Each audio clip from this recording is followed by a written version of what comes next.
mais que se fale sobre Júpiter, por mais que se ouça a respeito dele, os mistérios e maravilhas deste planeta parecem simplesmente inesgotáveis. Por exemplo, você já pensou que o fato de o sistema solar ser exatamente como é hoje pode se dever em grande parte à influência de Júpiter? Olá, pessoal! Hoje eu gostaria de conversar com vocês sobre vários temas relacionados a isso. Então, bem-vindos ao nosso canal Pipa. Prazer, eu sou o Deluca. Hora da gente começar o nosso conteúdo de hoje.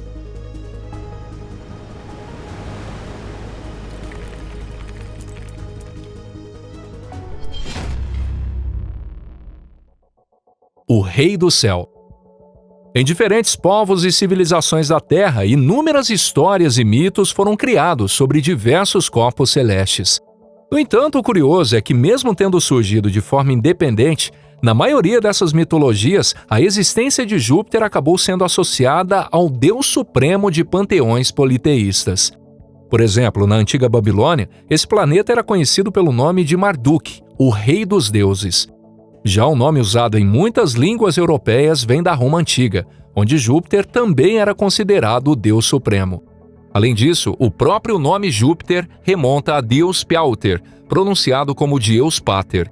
Na língua antiga proto-indo-europeia, falada pelos ancestrais dos povos eurasianos espalhados por uma vasta região que ia da Irlanda até a Índia, essa expressão significava o Pai do Céu, o Deus masculino supremo. Esse deus era associado à deusa da fertilidade, a Mãe Terra, chamada Dagon Medter, considerada a origem de toda a vida na Terra. Naturalmente, trata-se de um mito extremamente belo.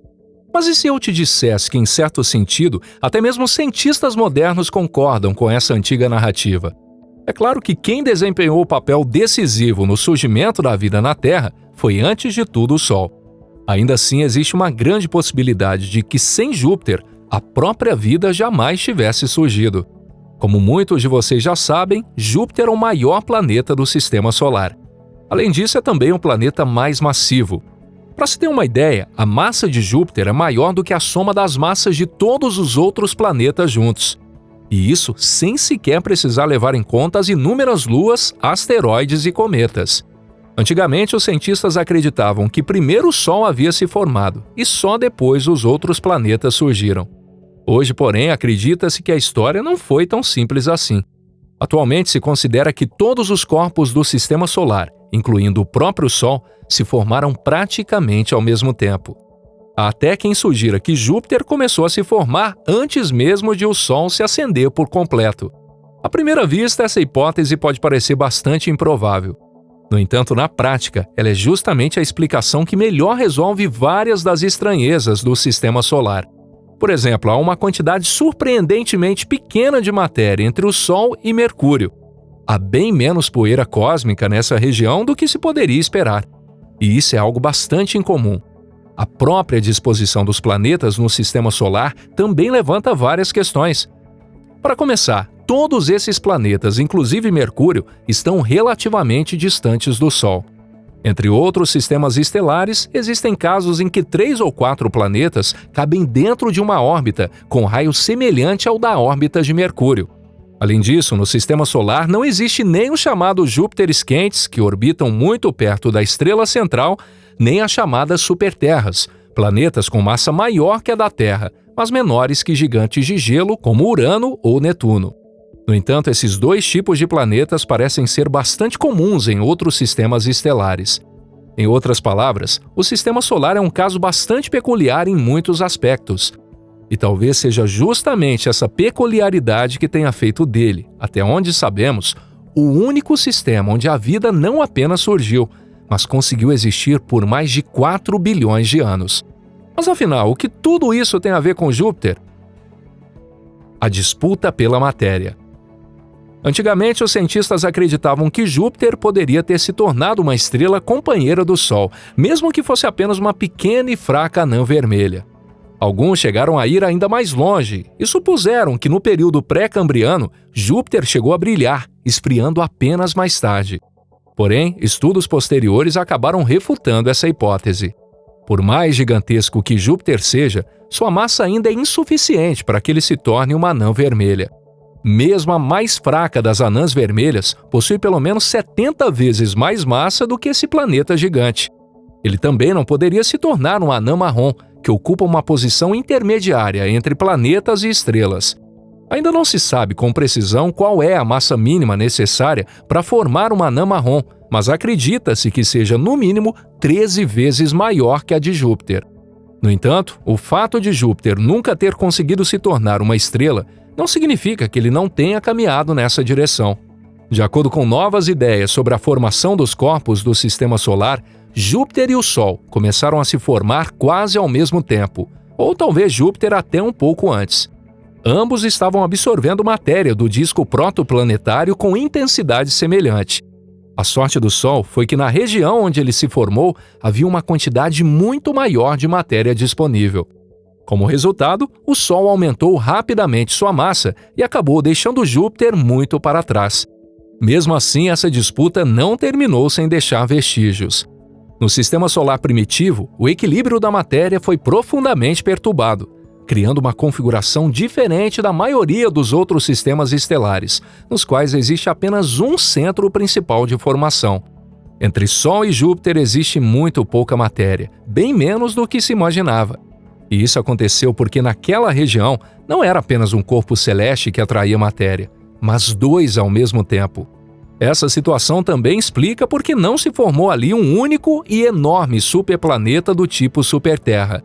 A matéria estava constantemente sob a influência de dois centros gravitacionais, cada um puxando tudo para o seu lado. Como consequência, não surgiu um grande planeta na região da órbita de Mercúrio, e em vez disso, 4 planetas relativamente pequenos nasceram entre o Sol e Júpiter. Esses 4 planetas são exatamente os que hoje conhecemos como Mercúrio, Vênus, Terra e Marte. Ao que tudo indica, foi justamente essa configuração que acabou permitindo, no final das contas, o surgimento da vida na Terra. Se Júpiter não existisse, poderíamos hoje fazer parte de um planeta gigantesco, com massa entre 2 e 5 vezes maior que a da Terra, orbitando muito mais perto do Sol. Para manter uma atmosfera em um planeta assim, seria necessário pelo menos possuir um campo magnético muito poderoso. Caso contrário, o vento solar teria varrido essa atmosfera ao longo de bilhões de anos. Além disso, em um planeta desse tipo, a temperatura durante o dia poderia ultrapassar calmamente 400 graus, sem que a noite fosse capaz de resfriá-lo de forma suficiente. Evidentemente, em condições assim, não haveria espaço para oceanos de água líquida.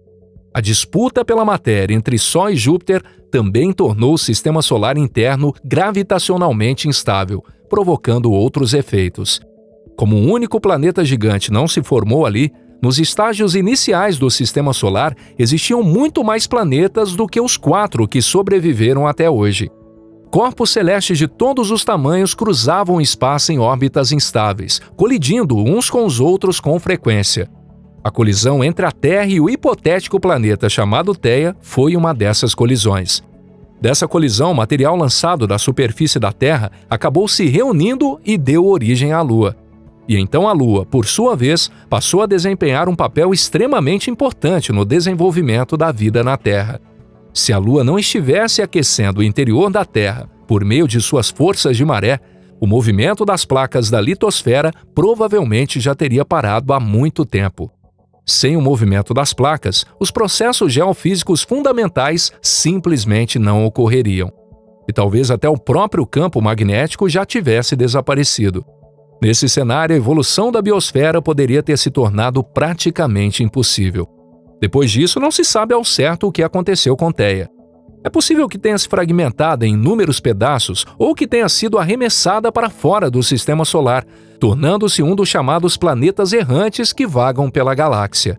Do ponto de vista puramente teórico, acredita-se que existam muitos corpos celestes desse tipo, mas descobri-los é extremamente difícil.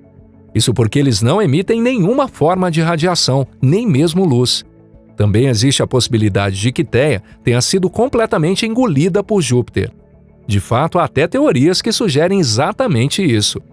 Afinal, no fim das contas, foi Júpiter quem desempenhou o papel decisivo em outro processo importante, o de remover do sistema solar interno os corpos celestes em excesso. Recentemente, cientistas descobriram uma anomalia na estrutura do núcleo de Júpiter. Essa anomalia poderia ser o vestígio de restos planetários que acabaram sendo atraídos e engolidos por Júpiter. Apenas os planetas que estavam em órbitas suficientemente estáveis conseguiram sobreviver, e entre eles estava a nossa própria Terra. O fato de a órbita da Terra ter permanecido essencialmente estável por mais de 4 bilhões de anos também influenciou a possibilidade de surgimento da vida. Se algum dia conseguirmos explorar profundamente o núcleo de Júpiter, escondido sob um oceano de hidrogênio metálico, talvez encontremos ali muitos dos mistérios do sistema solar primitivo enterrados nas profundezas desse gigante gasoso. Entre eles pode muito bem haver vestígios de planetas que um dia orbitavam o Sol, talvez com tamanho comparável ao de Mercúrio ou até maiores. E o mais impressionante é que nem sequer temos ideia de quantos desses mundos podem ter existido. Mas há pelo menos uma coisa que poderemos afirmar com certeza. Se esses corpos tivessem continuado existindo, provavelmente teriam representado uma ameaça potencial extremamente séria para a Terra. E por fim, Júpiter continua até hoje desempenhando o papel de guardião do sistema solar interno. Ele atrai para si cometas e asteroides vindos das regiões externas, ajudando a nos proteger. Sem Júpiter, diversos fragmentos cósmicos cairiam sobre a Terra com muito mais frequência. E mais do que isso, até mesmo planetas anões poderiam acabar chegando até nós, e uma colisão dessas talvez tivesse destruído completamente o próprio planeta Terra. Mas essa já é uma história para outra ocasião. E se você achou esse vídeo interessante, não esqueça de deixar o seu like e compartilhá-lo com os amigos. E muito obrigado por assistir até o final. E a gente se vê no próximo conteúdo aqui no canal Pipa. Até lá!